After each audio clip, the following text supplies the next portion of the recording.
Hello everyone, I'm making this video to give you my top 5 worst features of Star Wars The Old Republic.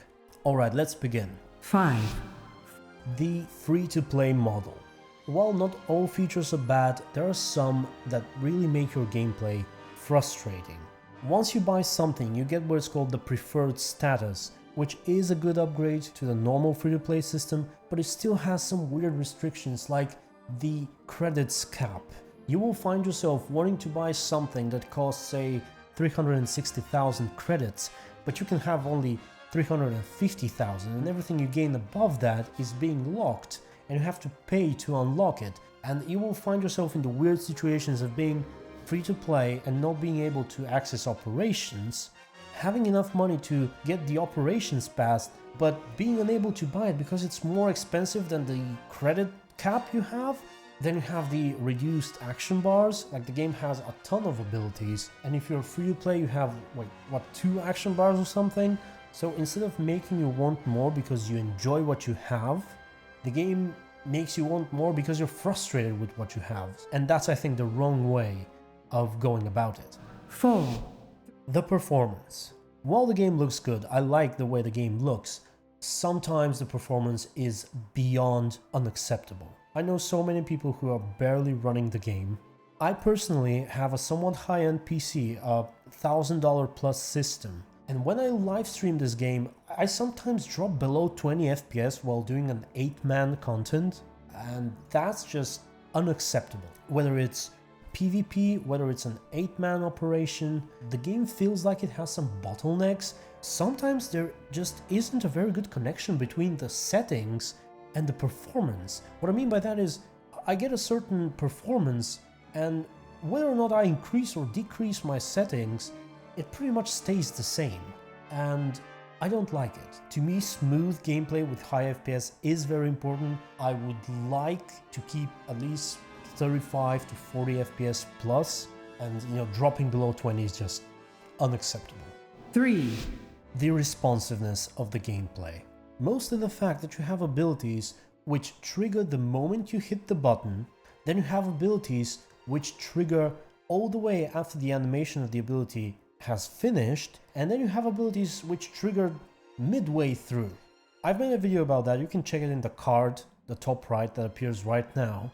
In short, those kind of issues make the game feel strange and make it so that you don't know what to expect from certain abilities.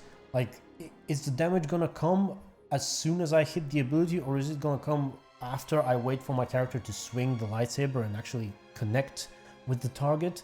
While waiting for the animations to process before the actual ability triggering makes it for a more cinematic gameplay, it also makes it for a less enjoyable gameplay, at least in my experience.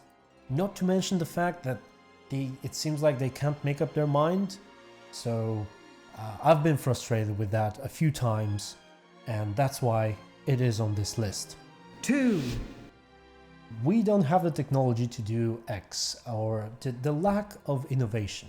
The features the gameplay has to offer are somewhat outdated, somewhat not innovative. Even going between expansions, there hasn't been any big improvements and interesting new aspects brought to the gameplay. There was the Galactic Starfighter, which is a completely different mode, obviously. It had some good and some bad reception. There are still a lot of UI improvements that can be made. There is no support for third-party modding or anything like that, add-ons, which can make the game much better in my opinion. Not to mention other services that are offered by other MMOs that this one just doesn't have. 1. And that is ironically the gradual abandonment of what I consider the top best feature.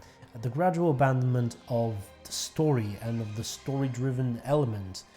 In short, what made the game special to me, what made it unique amongst others, is slowly being taken away. The companion content has perhaps been the one that suffered the most. There hasn't been any additions to it since the game was released. It seems in the additional story, the expansions, the game doesn't really care that you have romances, for example, that you married one of your companions. The story itself is becoming shorter, the voice acting is becoming somewhat worse. The Rise of the Hutt Cartel expansion had an interesting twist, on different perspectives of the story between Empire and Republic. Shadow of Revan doesn't even have that. The story is exactly the same on both factions. So I have a bad feeling about where what I think is the best aspect of this game is going.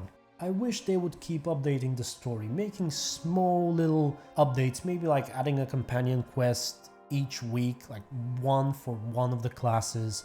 Just make it so that people who enjoy the story have something to come back to. For example, in the beginning of Shadow of Revan, if you play the Inquisitor, you see your companion Ashara Zavros having a vision. That was kind of interesting. That would have been nice as a side quest prior to the expansion that suddenly pops out and she has a vision. Maybe she has to go somewhere and do something, and then develop it more through the expansion. I don't even know what that vision was about. It's like nothing was expanded upon it. 1. Alright, here's a bonus round because I couldn't decide which one should be first. This is the boring endgame. There is just a lack of things for you to do once you get to max level, and that is especially the case if you are free to play or preferred, because you can't do operations by default, you can't do unlimited war zones by default, and you're pretty much left with daily quests, and daily quests has been the thing in MMOs for the last 10 years or so. So yeah, basically, unless you are into operations, there aren't even that many operations to begin with. There are just 2 right now in the latest expansion. I've been playing MMOs for a while and I don't want to do daily quests. So what I'm left with, if I don't have a group to do an operation with, is pretty much nothing. So that's basically it. Let's hope all of these features will be improved that I've mentioned in this video. Give it a thumbs up if you liked it, and until next one, stay tuned and be good.